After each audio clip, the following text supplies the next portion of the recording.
स्वागत है क्लास 12 के विषय भूगोल शॉर्ट क्वेश्चन आंसर सीरीज 3 में। आइए देखते हैं आज का कुछ महत्वपूर्ण लघुत्तरीय प्रश्न।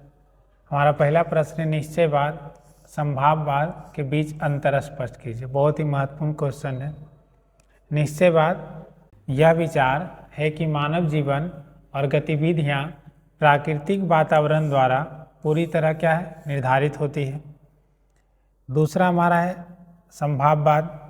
यह विचार है कि मानव अपनी बुद्धि और प्रौद्योगिकी के उपयोग करके प्राकृतिक वातावरण पर नियंत्रण कर सकता है और उसे अपने अनुसार क्या है बदल सकता है।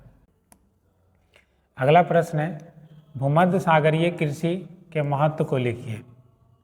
तो बताता है भूमध्य सागरीय कृषि का महत्व, यह फल, जैतून, अंगूर, खट्टे फल के लिए प्रमुख उत्पादक क्षेत्र है।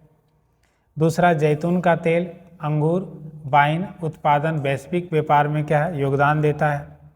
तीसरा, इसका आर्थिक महत्व औद्योगिक और निर्यात गतिविधि में क्या है। अगला है, ऊर्जा के 2 अनवीकरणीय स्रोतों का उल्लेख कीजिए। एक है कोयला, दूसरा क्या है पेट्रोलियम। ये दोनों को पुनः प्राप्त किया जा सकता नहीं है। अगला है, भारत के 4 तांबा उत्पादक केंद्रों का क्या है उल्लेख कीजिए। तो पहला है खेरी, जो कहाँ है राजस्थान में।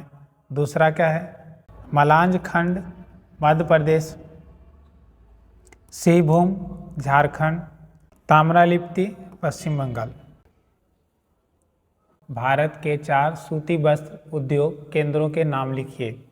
पहला है मुंबई महाराष्ट्र में, अहमदाबाद गुजरात में, सूरत गुजरात में, कोयम्बटूर तमिलनाडु में। ये 4 भारत के प्रमुख सूती वस्त्र उद्योग केंद्र हैं। अगला प्रश्न है, मानव विकास से आप क्या समझते हैं। तो मानव विकास का अर्थ है लोगों की भौतिक, मानसिक, सामाजिक क्षमताओं का विकास। इसमें आयु, स्वास्थ्य, शिक्षा, जीवन स्तर का सुधार शामिल है, जिससे व्यक्ति अपनी संभावनाओं को पूर्ण रूप से क्या है प्राप्त कर सके। अगला है, ऋणात्मक व्यापार संतुलन क्या है। ऋणात्मक व्यापार संतुलन उस स्थिति को कहते हैं जब किसी देश का आयात उसके निर्यात से अधिक होता है। इसका मतलब है कि देश ने जितना वस्त्र सेवाएं आयात की, उनका मूल्य निर्यात से क्या है अधिक है। अगला है, भू निम्नीकरण के 4 कारणों का उल्लेख करें। तो पहला है अत्यधिक रसायन का प्रयोग, जैसे आजकल हम लोग करते हैं, खाद का उपयोग, कीटनाशक का उपयोग। दूसरा है फसल चक्रण ना करना, मतलब बदल बदल के अगर हम लोग कृषि उत्पादन नहीं करते हैं तो उसके कारण भी। तीसरा क्या है अपरदन के कारण उपजाऊ मृदा का क्या है बह जाना, यानी पानी आया और अपने साथ मिट्टी को कटा के लेके चला गया। चौथा क्या है जलवायु परिवर्तन से आने वाली क्या है सूखा या बाढ़, बहुत ज़्यादा सुखाड़ ही आ रहा है, बहुत ज़्यादा बाढ़ ही आ रहा है, तो उससे भी हमारे मिट्टी का जो है उपजाऊपन क्या हो जाता है कम हो जाता है। अगला है प्रदूषण तथा प्रदूषकों में क्या अंतर है। तो प्रदूषण या पर्यावरण में हानिकारक पदार्थ के मिश्रण को कहा जाता है जो प्राकृतिक संतुलन को क्या है बिगाड़ते हैं। प्रदूषक वो तत्व या पदार्थ होते हैं जो प्रदूषण के कारण बनते हैं, जैसे कार्बन डाइऑक्साइड, सल्फर डाइऑक्साइड, कचरा आदि, जैसे कि आजकल है प्रदूषण और प्रदूषक दोनों। अगला है हमारा, भारत के 4 अंतर्राष्ट्रीय हवाई अड्डों के नाम लिखें।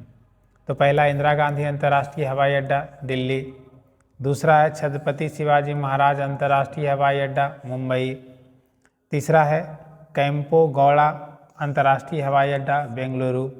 नेताजी सुभाष चंद्र बोस अंतर्राष्ट्रीय हवाई अड्डा कहाँ कोलकाता। उम्मीद करते हैं वीडियो आपको अच्छा लगा तो हमारे चैनल को लाइक एंड सब्सक्राइब करें। धन्यवाद।